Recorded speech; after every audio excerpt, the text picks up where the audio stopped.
On May 8, 1945, Germany officially surrenders to the Allied forces. Cities in Europe were filled with people in the streets celebrating the end of the Second World War. Finally, after years of fighting and occupation, there would be peace again. But this mood was not shared in the various colonies of these European countries. In Algeria, especially in the city of Sétif, Algerians poured out in the streets to celebrate the end of the war in Europe, but their banners and their slogans had a very different message. Calling for an end to colonialism and an end to French occupation was enough for the local gendarmerie to attack the protests. Soon, fights and gunshots would break out. The growing nationalist movements did not take the attacks laying down, responding with their own violence aimed at the Pieds Noirs, the French settler population. Just as the people of Eastern Europe had resisted their own colonization and extermination by attacking German settlers, Algerians had begun to attack the French settlers taking over their land. The French responded with a wave of violence against Algerians as brutal as it was random. A military invasion and occupation of Algerian cities that resulted in mass executions of Algerians, civilians, and resistance fighters murdered all the same. Smaller villages that were harder to reach were bombed by French planes, and a series of lynchings at the hand of the Pieds Noirs community exterminated the most vulnerable. And then came the cover-up. Bodies buried in mass graves, and people cremated in ovens to prevent identification by family members. By the end of the violence, around 100 Pieds Noirs lay dead. Due to political pressure, France had accepted responsibility for 1,000 deaths of Algerians. But research by historians points to a much higher number, ranging from 6 to tens of thousands. Charles de Gaulle is today seen as a hero, as the liberator of France. In fact, within France, Charles de Gaulle is the only president of the Fifth Republic who has achieved an approval rating of over 50%. While he undoubtedly was an important part of the French resistance to German occupation, not everyone can say that de Gaulle acted as a liberator. Because how can it be that after struggling for years against the colonialist ambitions of Germany, the French can come back to power and continue to impose a similar form of violence on their own colonies? This question became clearer and clearer to the more than 100,000 Algerians who had fought for France in World War I and II. Expectations for a new post-war independent Algeria were shattered immediately, and instead of being a liberator to Algeria, Charles de Gaulle took the part of occupier. On May 10th, only 2 days after the massacre at Sétif and Guillemets, de Gaulle sent the following message to the French colonial governor in Algeria. Please transmit to the families of the victims of the aggression at Sétif the sympathy of General de Gaulle and the entire government. Please affirm publicly the will of victorious France to not allow any attack on French sovereignty in Algeria. Please take all necessary measures to repress any anti-French intrigues by a minority of agitators. As instructed, the French army and colonial administration continued the repression, arresting thousands and killing or injuring many more. But rather than repressing anti-French sentiments, as de Gaulle put it, this violence would in turn lead to a war in Algeria and massacres of innocents in Paris a few years down the line, aided by some of the very same people who had helped the Nazi-aligned Vichy government.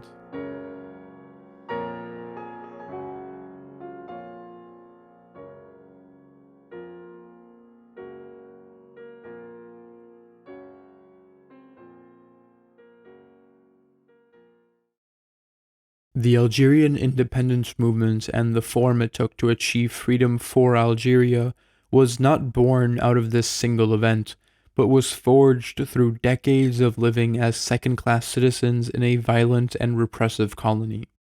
Upon the arrival of the French, the violence unleashed against the indigenous Algerians was completely disproportionate to any possible military resistance that Algerians could have used to defend themselves.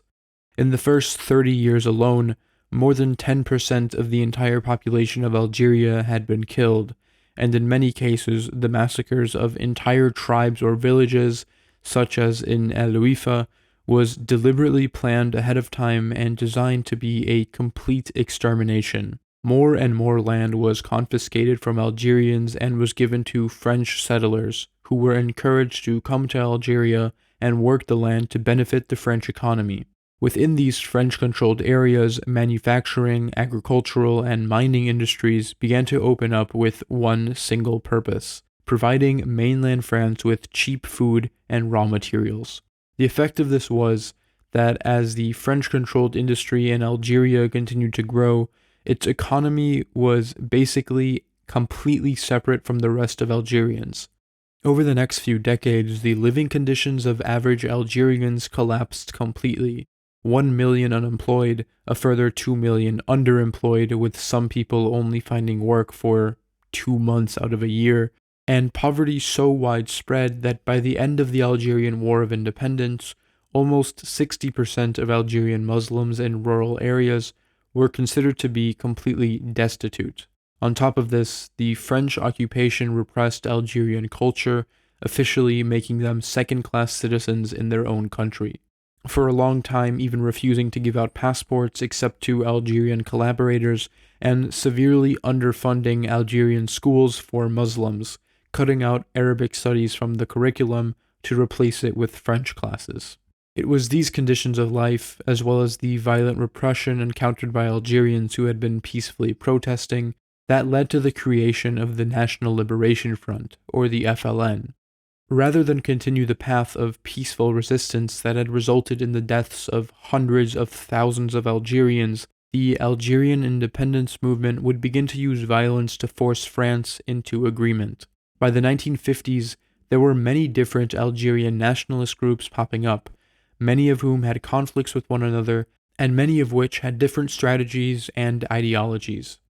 Eventually, some of these militants and theoreticians from different groups would get together and decide to form a united front, meant to unite all the different nationalist groups under one banner to focus on better fighting France.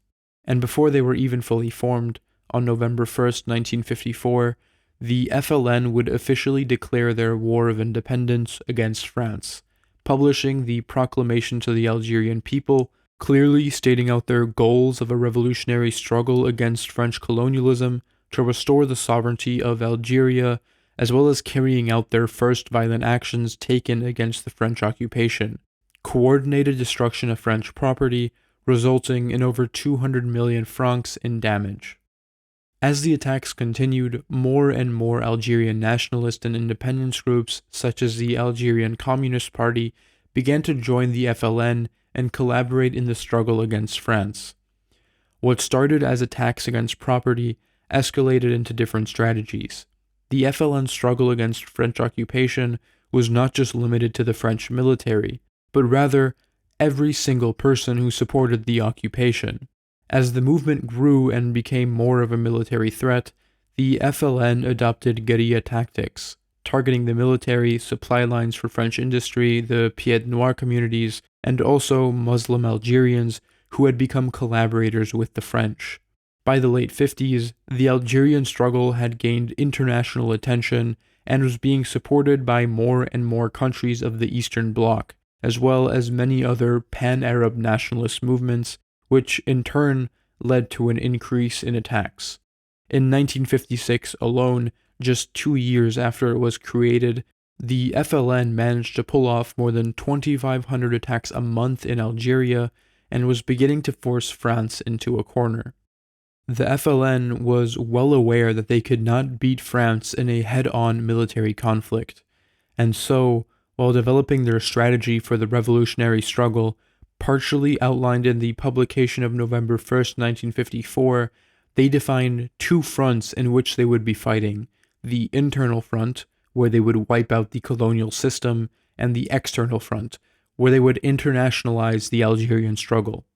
Internally, using Maoist and other guerrilla strategies, The fewer and less armed Algerian resistance fighters would repeatedly mount costly and unexpected attacks on the military, its infrastructure, and Pied Noir communities.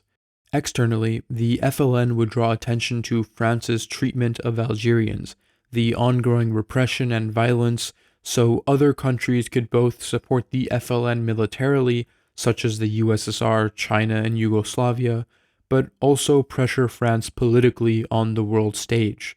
In fact, even at the moment of their withdrawal from Algeria in 1962, the French maintained complete conventional military superiority and indeed were even very successful at suppressing the insurgency, effectively wiping it out in the major urban areas and keeping guerrillas on the run. It wasn't just the armed struggle that led to Algerian independence, but the international pressure on France coming from countries and people who had allied themselves with the FLN and the Algerian struggle. And so what the FLN effectively did with its far weaker military was create a situation in which they could continuously attack French infrastructure and kill French soldiers, police, and settlers, and when the repression inevitably came from the occupiers, it made Algerians double down in their support for the resistance, as well as show the world the violent cost of the occupation. And the French repression that did come was incredibly violent. The Algerian border was reinforced with guards, electrified wire, and mines, making it hard for Algerians to travel freely between countries. Towns were bombed from the skies, cities were invaded, and torture was freely used against civilians and resistance fighters alike. Millions of people, almost 50% of the rural population, was forcefully displaced, and taking another page out of the German textbook, the French opened up concentration camps for Algerian prisoners.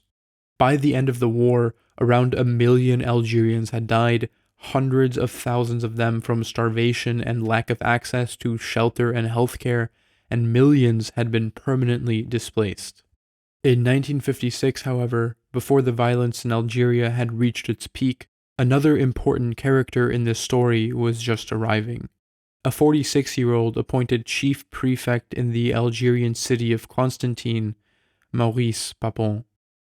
During his 2 years as the top cop of Constantine, violent repression and torture against the civilian population was widely used. But this was not Papon's first time in Algeria.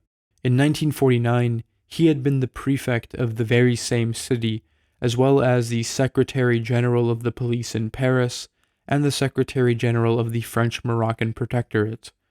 But where he really started his career in politics was under the Vichy government, where he worked as a senior police official, finding and deporting Jews to their deaths. It might come as a surprise that a senior Nazi collaborator who was directly involved in the Holocaust might get into positions of power in the new French government, but this was sadly not an individual failure of the system to catch a war criminal. Although the French had been much more thorough in punishing Nazis and collaborators than Germany had been, there were still Nazis who had managed to be rehabilitated and find prominent political power in France's Fourth and Fifth Republic. Fascism had been a popular ideology across all of Europe, and France was no different. Within the Vichy government were a lot of committed anti-communists that would be useful to the new France that was entering the Cold War with the US and West Germany.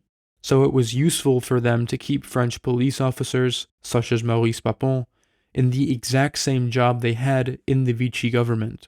The most famous of these rehabilitated collaborators was probably René Bousquet, the Secretary General of the Police in Vichy France, where he collaborated with Germans in the deportation of thousands of Jews, and who even Heinrich Himmler wrote that he was impressed by Bousquet's personality.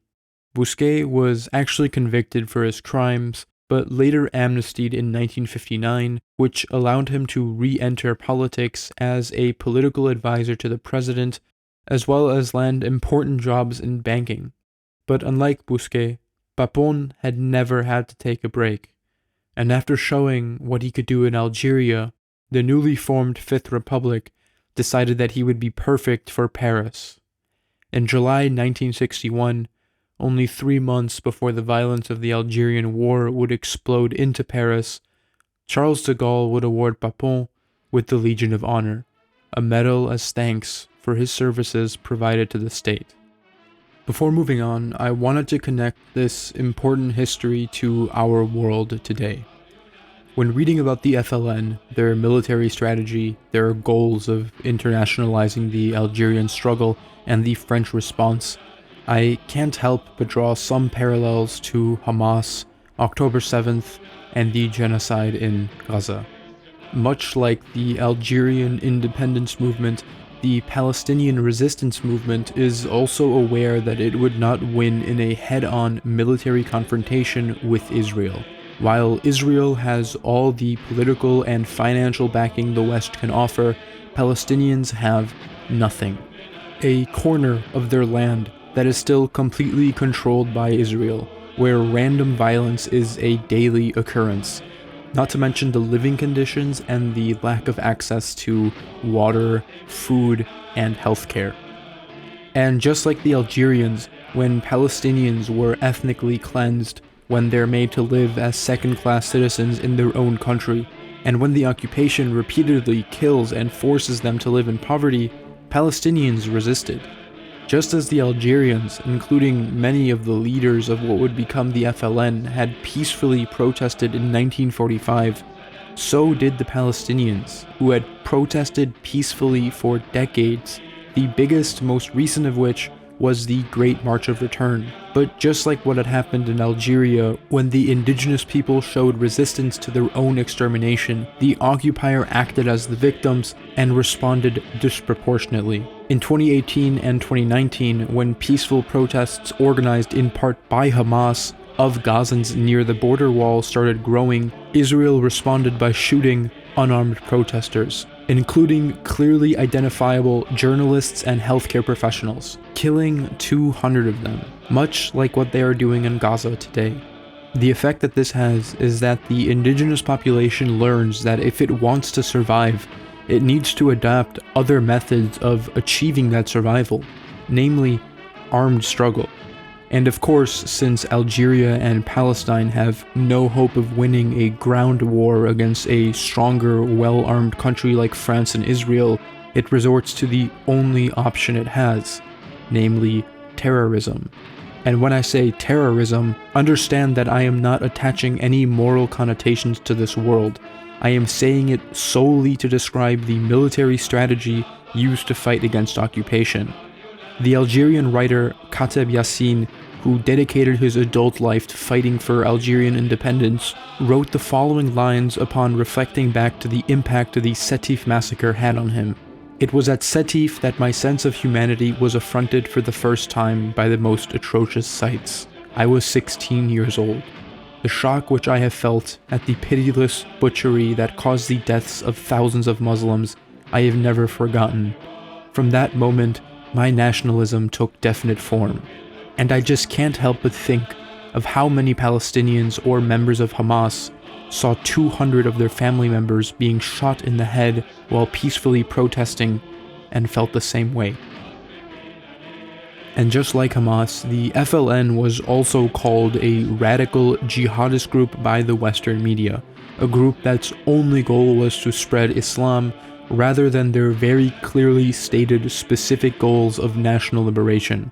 Et vous voulez revenir ce matin sur la réaction de l'extrême gauche aux attaques du Hamas et la difficulté qu'ont certains à condamner leur caractère terroriste. Bah oui, comme beaucoup de gens, je suis assez sidérée. Pourquoi Mathilde Panot est capable de qualifier sans problème le tueur d'extrême droite de Christchurch de terroriste, mais pas les sbires du Hamas?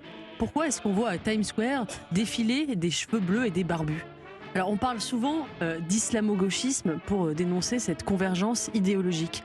Mais on ne parle pas assez, à mon avis, d'un autre lien, celui qui existe entre décolonialisme et terrorisme. Le vrai cadre historique, c'est la guerre d'Algérie. La guerre d'Algérie où le FLN n'hésita pas à recourir au terrorisme pour faire advenir la décolonisation. La guerre d'Algérie où la gauche resta délibérément aveugle à l'islamisme du FLN, car la sainte cause de la décolonisation excusait tout. People who supported the FLN and Algerian resistance were called Islamists and terrorists. just as supporters of Palestine or their resistance are today. And just like the FLN, the Palestinian resistance movement is not just focused on militarily defeating Israel, but also internationalizing the Palestinian struggle, finding more support and recognition for Palestine than ever before. Like the FLN used French atrocities to bring attention to their occupation, so have Palestinians. Israel's public standing, even in countries that still support it like the US, UK, and Germany, is lower than ever before. And there are a generation of young adults who will forever associate Israel with genocide and the horrible videos that we have all seen over the last 2 years. Independence and resistance movements who are going against seemingly unstoppable and powerful countries learn from each other to see what has worked. So it's important that we in the West learn from the past as well, so we can be better equipped in supporting these movements when they happen from inside of the countries committing the violence. Of course, the violence that had started in Algeria would not be contained to Algeria.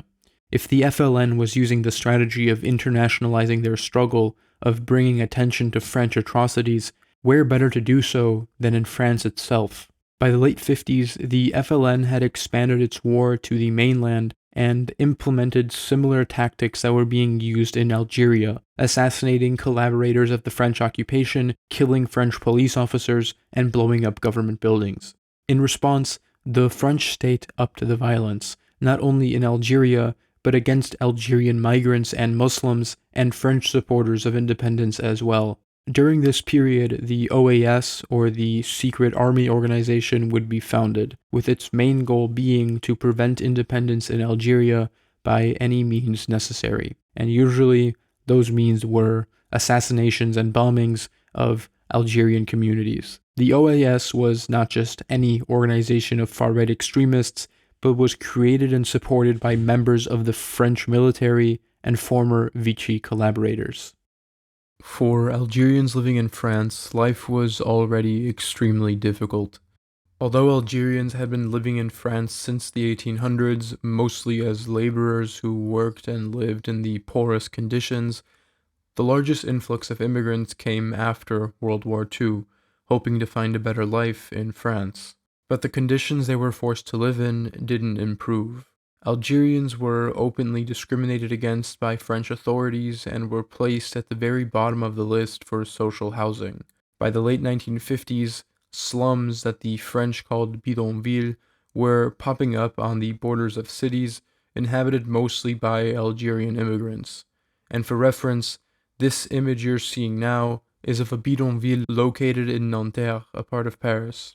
So Algerians were already plenty used to being discriminated against and forced to live in safe and unhealthy conditions in France, but once the Algerian War started, the situation continued to spiral. For every attack the FLN would carry out, the French police would take it out on Algerians living in slums. First came the raids, where hundreds of Algerians, as well as many other immigrants who had committed the crime of looking Algerian or being Muslim in France, would be arbitrarily detained, taken out of their homes, had their belongings searched through, and a few thousand were even detained in Yapi Gymnasium and the Vélodrome d'Hiver, two locations that were used by the Vichy government to round up Parisian Jews. On top of this, the French police would occasionally simply disappear people who were supporters of Algerian independence. One famous case of this was of Mehdi Ben Barka, an Algerian Marxist and strong supporter of Algerian independence, who was one day picked up from his home by French police officers and never seen again. By 1961, the violence showed no sign of stopping. In early October, while delivering a speech at a funeral for dead police officers, Maurice Papon told the police in attendance, "For every one hit taken, we shall give back 10. Those at the funeral, the heads of the police of Paris, knew exactly what he meant by this. By October of 1961, the police in Paris had implemented a strict curfew at 8:30 p.m., a curfew that was only to be followed by two groups of people, Algerians and Muslims. In response to this clearly racist order, the FLN had declared a peaceful demonstration of the Algerian community against the curfew. And the FLN took the peaceful part very seriously. Algerian men were specifically requested not even to bring knives. And before we get into the events of that night, I wanted to say, I'm gonna just say Algerian from here on out, but I want you to know that the French police targeted everybody who looked North African, and there were many Tunisian or Moroccan immigrants that were beaten and even killed throughout the night as well. There were actually recorded instances of this happening to darker-skinned Spanish or Italian immigrants in Paris, so really anyone who looked different than what the average French person looked like was targeted. People were identified based on skin color, if they had curly hair, and of course, what clothes they wore and what language they spoke. The demonstration was supposed to take place in the center of Paris, but most Algerians who were living in bidonvilles or other banlieues on the border of the city had a different time even making it to the demonstration. So while the demonstration itself did face violent repression, much of the violence was directed towards people heading to the demonstration while they were crossing bridges, on buses, or heading to train stations, tight spaces that thousands of people needed to get across that were very easy for the police to control. Across Paris, the police opened fire on crowds of Algerian protesters aiming to kill them. Protesters also beat Algerians walking to the demonstration with their weapons, killing many with brute force. Ultimately, Algerians were captured by the French police and at various parts around Paris, executed or beaten into incapacity before being thrown into the River Seine to drown.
I'll describe some of the events that were happening around Paris, based on an article by an online group that has tried to reconstruct the events of that night in order.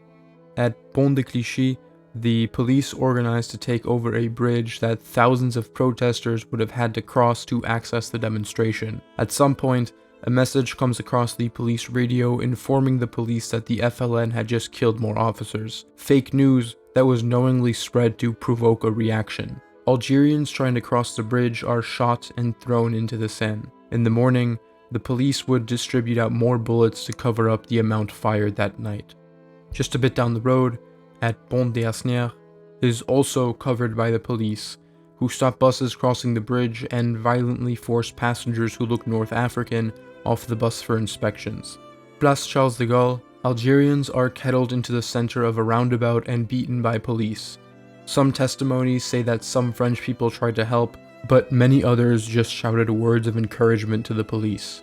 At the prefecture of the police, where Maurice Papon was the entire night of the massacre and was fully aware of what his police had been doing the entire night, hundreds of Algerians were rounded up in the courtyard. The police started loading injured Algerians into a truck to drive to the hospital, but the hospital in front of the police station only reports that they received 29 people the entire night. Those who weren't brought to the hospital were likely brought to a nearby bridge and thrown into the Seine. At the Parc d'Exposition, thousands of detained Algerians are concentrated into tight enclosed spaces and kept for days without access to toilets. The morning after, people start passing out after a toxic gas is introduced into the hall, and coffee offered to Algerians in the morning is filled with urine from the police. Many protesters were directly sent to the airport from this camp and deported back to Algeria. In the following weeks, there would be more random murders by the police, and the bodies of the victims would be thrown into the Seine. For weeks after the massacre, the corpses of dead Algerians washed up around Paris. Because of the deliberate destruction of evidence on behalf of the French police, the exact number of victims aren't known. Thousands were arrested and beaten, and the estimates of how many were killed ranges from 100 to 300 people. The youngest victim of the massacre was 15-year-old Fatima Beda, whose corpse was found in the Seine almost 2 weeks after the massacre had taken place. But even this was not the end of the violence. Not even 4 months later, at a protest organized by French communists and trade unionists against the OAS, demonstrators returning home are attacked again.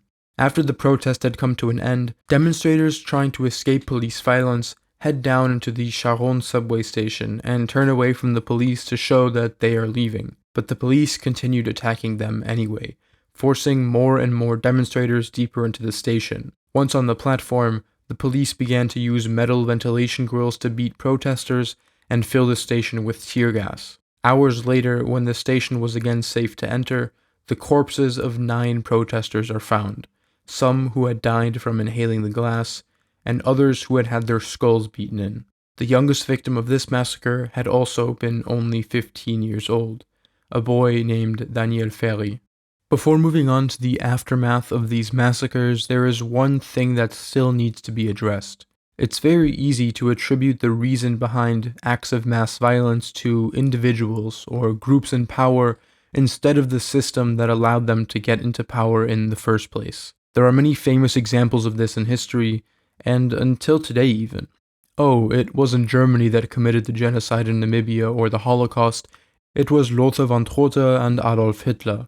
It isn't Israel that's doing genocide in Palestine, it's just Netanyahu and Ben-Gvir. Not to make excuses for these individuals, all of them have blood on their hand, but the state that encourages, promotes, and protects them are just as important in the facilitation of these crimes as are the hundreds of thousands of people in these states who look away when the crimes are committed, or even worse, join the Wehrmacht, the IDF, or the French military and police forces. In the case of the 1961 Paris massacre, a very clear line can be drawn between Maurice Papon, his career, French society, and the people who willingly promoted him to his position of power, knowing exactly who he was.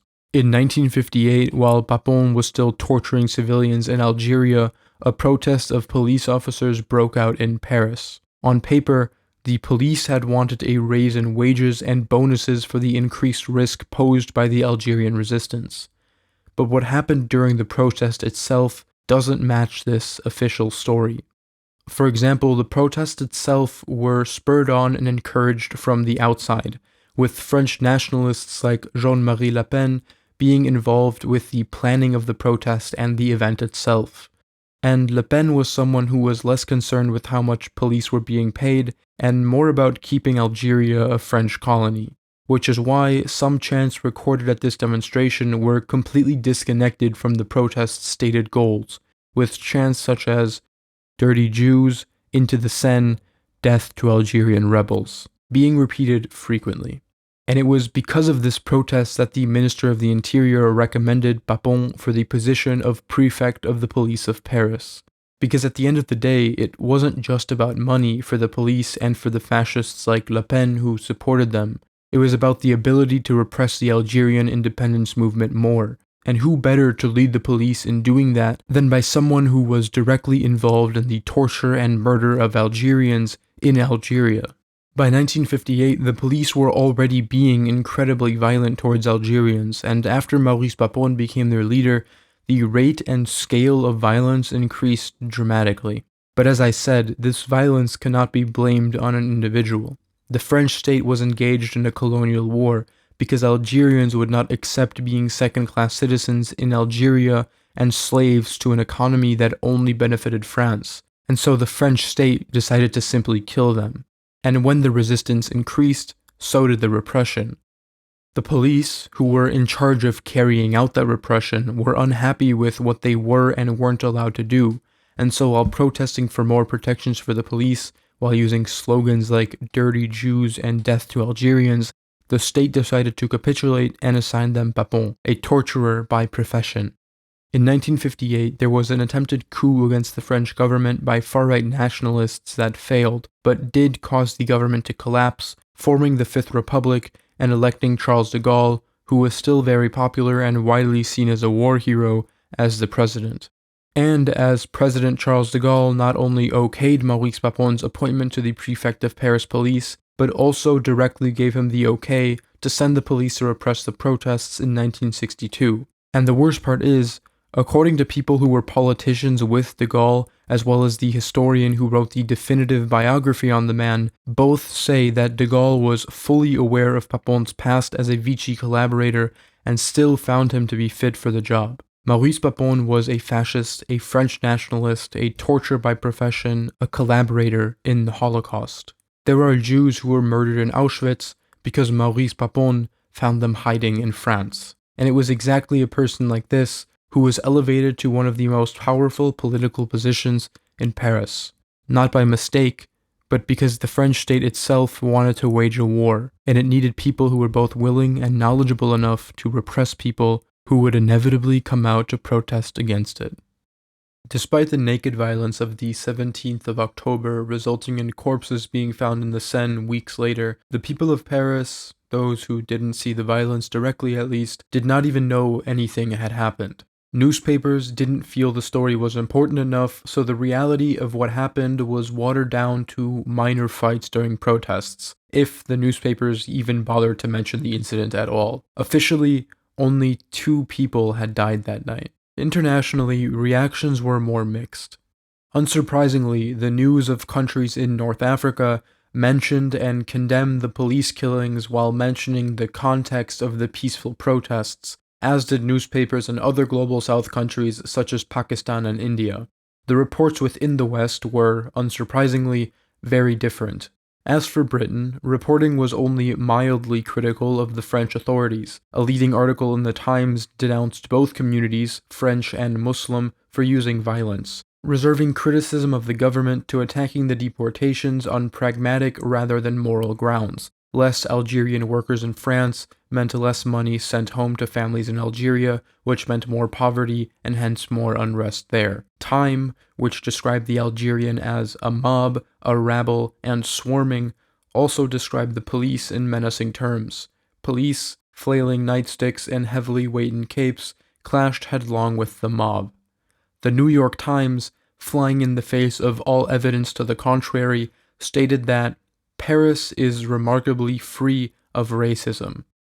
So internationally, not only was much of the context left out of the story itself, but at best blamed both Algerians and police equally for the violence, and at worst, openly lied, saying the violence never even happened. Although one can't be as surprised that American newspapers didn't see the value in reporting on a massacre like this, considering the fact that America in the 50s was a society where black and brown people were being murdered publicly on the streets for little more than their race to crowds of cheering white people. Within France, there were attempts by Algerians to tell their experiences of that night, but the government suppressed them. Octobre in Paris, what is now an infamous film including many first-hand accounts by Algerians who survived the massacre, was completed less than a year after the massacre, but banned by the government. It was only in 1973, because of a hunger strike by another French filmmaker, that the government allowed the film to be shown in a very limited capacity. The film would only get a wide release in 2011, and again, only because of the insistence of another French filmmaker. Likewise, the suppression extended to historical research as well. Pierre Vidal-Naquet's book on the use of torture in the French army was banned by the government because it included testimonies by survivors of this massacre and was only allowed to be released in its translated version. And when Jean-Luc Einaudi, whose books and interviews have provided much of the information used in the making of this video, tried to access government archives for his historical work on the massacre, he was flat out denied. The suppression of the whole truth still somewhat extends into today. Even though in the general public consciousness the number of 100 to 300 victims is accepted, right-wing historians keep insisting that fewer, sometimes only 30 people were killed throughout the pogroms. Within the government, the massacre was only officially recognized in 2001, 40 years after it happened. And what happened to Papon, the head of the police in Paris who enabled the massacre? The following 2 decades presented him with opportunity after opportunity, from presidents of various companies to positions in the governor, with his last job being that of budget minister until 1981. Papon's political career grew unimpeded by his actions in Algeria or in Paris. That is, until a historian looking through some archives from the Nazi era discovered papers with Papon's signature implicating him in the deportations of more than 1,000 Jews during the Holocaust. And unlike his mass murder and torture of Algerians, these were victims that the French decided needed justice. And just like that, Papon's career came crashing down. He was sued by survivors for human rights abuses and became involved in numerous court cases in the following years. After a court case that would continue for 14 years, the longest in France's history, Papon was convicted for complicity in Nazi crimes against humanity. At his trial were many historians of the Nazi period, survivors of the Holocaust, and the formerly mentioned Jean-Luc Einaudi. Papon was convicted to only 10 years of prison time for his role in the Holocaust, and of those 10, he was released after 3. Papon lived the last years of his life as a free man, and when he died at 96, he was buried with his Legion of Honor medal for his services to the French state. Although the government has acknowledged the use of torture in Algeria and Paris, as well as the massacre, it has refused to pay repentance or apologize. And why should they apologize for colonial crimes of the past, when just a few months ago, French police officers were deployed into a French colony to suppress and kill protesters there as well? It's all well and good that the French state can dress itself up in its progressive liberal facade, but what is lurking under the surface is the same growing rot that led to the colonization of Algeria and the massacres of Paris. If a state wishes to keep building itself up on the exploitation of workers and of colonies, it will inevitably meet resistance, and France has shown many times what it does to resistance. One needs to keep this in mind as the far right continues to grow not only in France but around the world. As the living costs rise and the prospects for a better future continue to disappear, the French state contributes to the problem rather than listening to the people. Protests are met with increased police suppression, whether they be protests against the raising of the retirement age, the current government's refusal to work with leftists elected to office, or the state involvement in the genocide in Gaza. The police murder people of immigrant backgrounds on the street, and far-right groups attack leftist organizations unimpeded. And it's no surprise that the most frequent victims of this violence in France are Muslims. There are core problems within the state that the government neither can nor wants to solve. If I told you the story of a massacre in a capital city that was covered up for decades, perpetrated by people who were given their jobs as police captain because of their proficiency in torture and kidnapping, most American, German, and French people would assume I was talking about Moscow or Tehran. Surely never Paris, a city inextricably linked to fancy, high-class European culture. But that is how the state defends itself. All of the criticism against itself it exports tenfold to its perceived enemies, whether that be the USSR or China.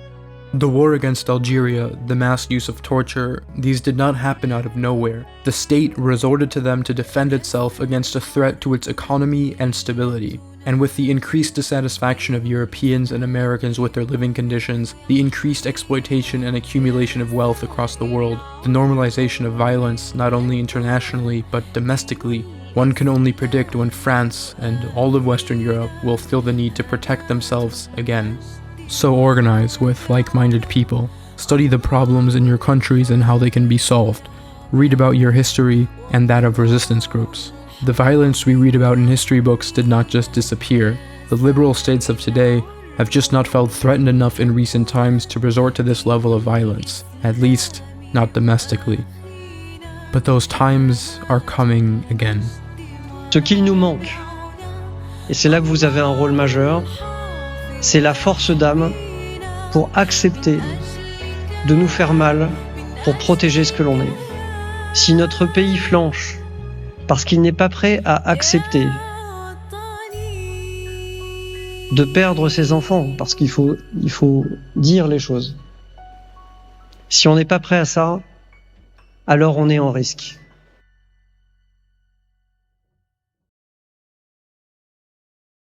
Thank you very much for watching this video. There have been no thorough breakdowns of this event on YouTube, at least not in English, so I hope you've learned something throughout this video. I've talked about a couple books and movies throughout this video. The work of Jean-Luc Einaudi is really good for a historical overview, and if documentaries are your thing, Octobre in Paris by Jacques Panigel and Here Be Drowned Algerians by Blanche Gouchot and Gérald Collin are pretty good. But what I really want to recommend to you is an animated short film, The Sans Tears. It's on YouTube, I'll put a link to it in the description of this video, and it's only 8 minutes, so without spoiling what it's about, I'll just say that it is a very beautiful and moving film. What starts as, and could have remained, a very terrifying, intense experience ends on a really beautiful note, with music unlike anything I've heard before.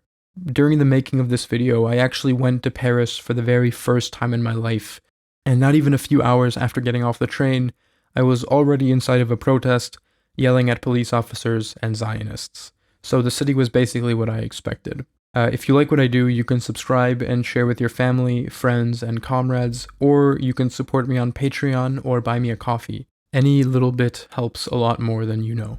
I'd like to thank my current supporters over on Patreon: Cal, Dirk K, Finn Hammock, CMP6408, Dooley, Almudena Carrasco Pasos, Gabio Nontesi, Dangerman 1973, and Born Again Janice. Thank you for watching.